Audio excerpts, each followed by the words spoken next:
Hi everyone, welcome back to a new post today. Today let's look at the most important topics that we need to keep track for the upcoming UPSC Civil Services Examination of 2025 with regard to November 10th. And the very first is about a recent report of the Department of Telecommunications which spoke about in its annual report spoke about the malware and a ransomware as well, and also the accounts of some 81 crore people were breached. So what is exactly a ransomware? A ransomware is nothing but a malware which encrypts a device's file and makes them inaccessible until a ransom is paid for those files. So once the ransom or the money that is being demanded is paid, then the files are will be accessible. So this was said in the Department of Telecommunications report, Government of India, recently. The next one is about Supreme Court now ordering that in its verdict that the fundamental right of the right to access is a fundamental right, especially under Part 3 of the Constitution, and it ruled that accessibility is a fundamental right for the persons with disabilities.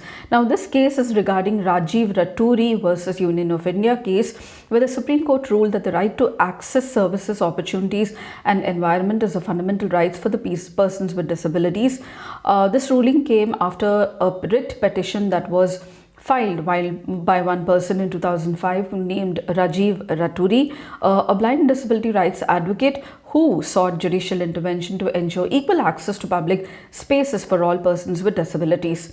And the ruling is expected to transform the public life of India. We already have Accessible India campaign, but not much is being done with regard to that, compelling the state and the central governments to prioritize the rights of the persons with disabilities. The Supreme Court also ordered the union government to frame mandatory rules for ensuring accessibility of the public places and services to the persons with disabilities.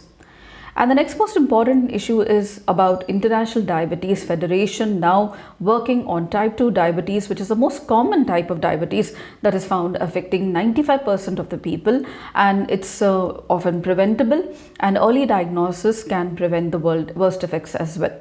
So it affects how the body uses the glucose or sugar for energy. Symptoms are excessive thirst, needing to urinate very frequently, and tiredness as well. And the causes are a combination of factors like overweight, not getting enough exercises, genetics. Complications, it can lead to heart diseases, vision loss and kidney diseases, and prevention is healthy lifestyle choices. And diagnosis is by a glycated hemoglobin test or a A1C test. Treatment includes control of high blood pressure and cholesterol along with low dose of aspirin to prevent a stroke.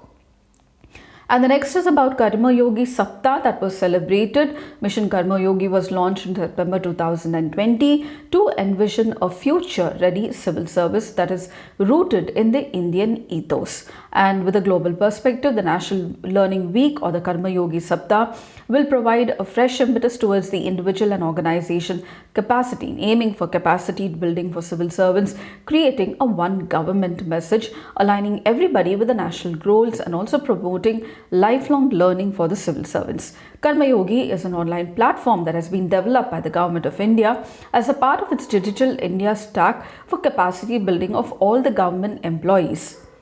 And the next is about center procurement of paddy. So this is always in news during the Rabi and the Kharif season. The FCI, let me tell you, is a public sector undertaking under the Ministry of Consumer Affairs that does the procurement. It procures various food grains like wheat, rice, paddy, coarse grains like maize, bajra, sorghum for the farmers at an MSP. Now, MSP is a safety net that ensures that the farmers receive a fair price for their produce, and the farmers can sell their food price in the open market as well if they find better prices. However, the market prices should not fall below the MSP. And the FCI and the state government work together to procure the food grains in India through a centralized procurement system. The procurement can be done by the FCI or the state government who procures them and hands over them to FCI. The FCI has various warehouses and godowns where it stores the food grains for procurement for the food security programs run by the state government on behalf of the center and the central government as well. The state governments lift the food grains from the FCI godown for distribution under the central scheme like National Food Security Act. And the FCI also reimburses the cost of the food grains procured by the state government.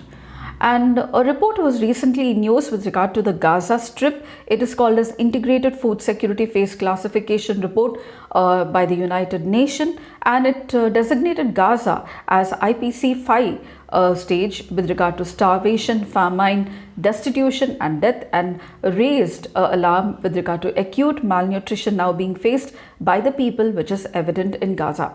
And the final is about Pankaj Advani, who's a billiards champion. He clinched the 28th world title of the billiards at the IBSF World Championship. So these are some of the important points I thought I should be sharing with you for November 10th. If you did, please do like, share and subscribe, and don't forget to comment at the end of the video. I shall see you tomorrow in another important post. Until then, it's very happy learning.